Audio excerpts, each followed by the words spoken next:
Welcome to Ouch. Was that a ghost? This podcast may contain graphic material, which some listeners may find disturbing. Listener discretion is advised. Help me. Now that we covered that, here's your host, Liz.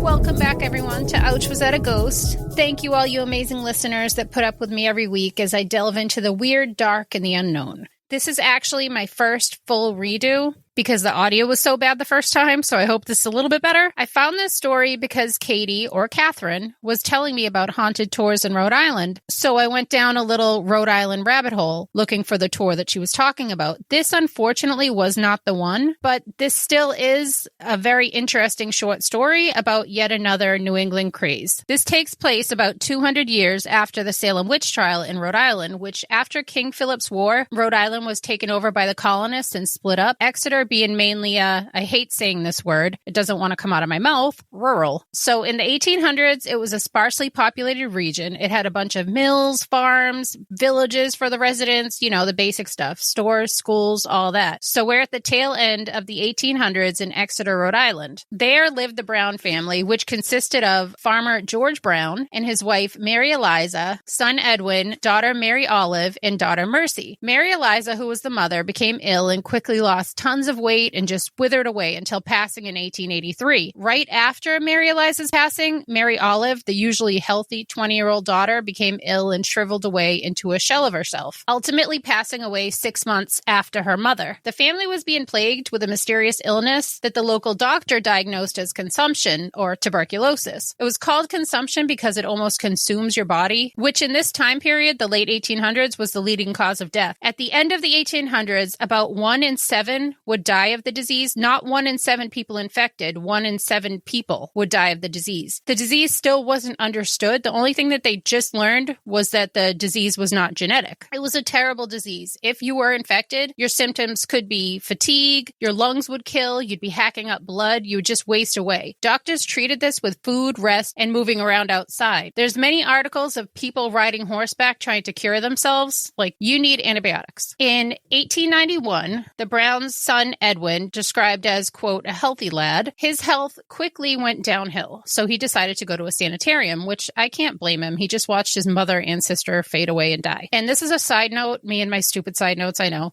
People suffering from tuberculosis were called lungers, like Lungers. So anyways, Edwin went to a Colorado Springs sanitarium, which was a place that was said to treat the mysterious disease, which actually helped a lot of people because of its dry climate and fresh air, and it lessened the spreading of the disease amongst themselves because they were outside and not, you know, in close quarters. Edwin did survive his trip and treatment and seemed to be doing a little bit better, so he decided to go home in 1892. That's when 19-year-old Mercy Brown passed away and was laid to rest with her mother and her sister. We're now at the tail end of 1800s in New England, and superstition was ruling everything and everyone here. The villagers fixated on the Brown family and their suffering from consumption. So it wasn't that they shared a house, so they're contracting the disease that's airborne. That means it could be spread through sneezing, coughing, singing, laughing. It's obvious that there must be a paranormal reason. The village came to the conclusion that Mercy, along with her sister and her mother, were draining and stealing her living family's energy. You remember Mercy has already passed away. So the village figured it was obvious that one or all of the deceased were suffering from vampirism. Hearing this now, you might just laugh it off. But the village that was wrapped up in mass hysteria saw this as the same as a doctor saying you have the flu. To them, this was fact. George Brown was pressured by the villagers into allowing them to exhume his deceased family members because to the village, the vampire exhumation was the only way to rid the spreading of any more death. They had to find the culprit and kill the undead. This was the only way they saw to save Edwin and the rest of the town from being feasted on. George eventually gave in, allowing the exhumation of their bodies, but he understandably did not want to be there for it. So on March 17th, 1892, 4 acquaintances of Farmer George, the town doctor, who, by the way, the town doctor was like, there are no vampires, just like, stop. There was also a reporter from the Providence Journal who was present at the cemetery. Mary Eliza, the mother, and Mary Olive, the daughter, were exhumed. When the bodies were examined, they were decomposed. Having been interred for a few years now, they were at their expected level of decomposition, so they were cleared. When 19-year-old Mercy was exhumed, she showed little decomposition after being deceased for 9 weeks now. This was enough for those present to assume that she was the culprit, that Mercy was the undead and the cause of her brother's life force being drained. We're ignoring the fact that this was New England, below freezing temperature, and that her body was kept in a crypt. So essentially she was in a freezer. Because remember the time period, if the ground was frozen, the body didn't get interred until shovels could break through the ground, and they didn't have backhoes and machinery to help them along. So the crew right there in the cemetery essentially performed an autopsy, opening the chest cavity of Mercy to check the heart for blood.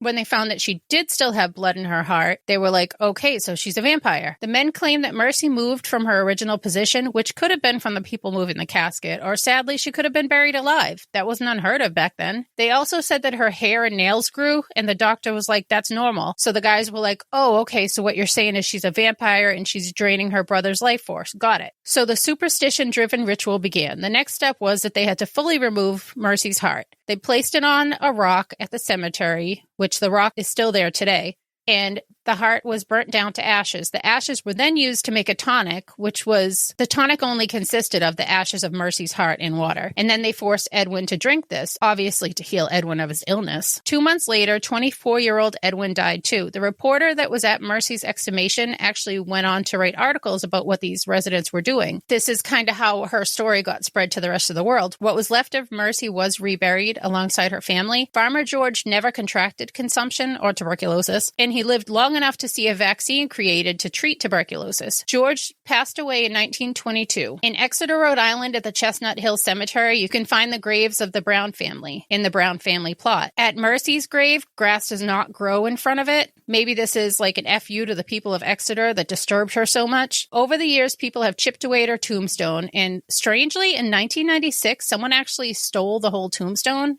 and then brought it back a week later. Isn't that weird? All kinds of claims were made in Rhode Island at the end of the 1800s, so much so that Rhode Island gained the name the vampire capital of America. Articles about Mercy Brown's case were actually found in the notes for Bram Stoker's Dracula, so maybe she left her bite on all of us after all. I hope Mercy finally gets the opportunity to rest in peace. And come on, New England, stop doing these weird phrases. Thanks everyone for listening. Thank you for listening. Bye.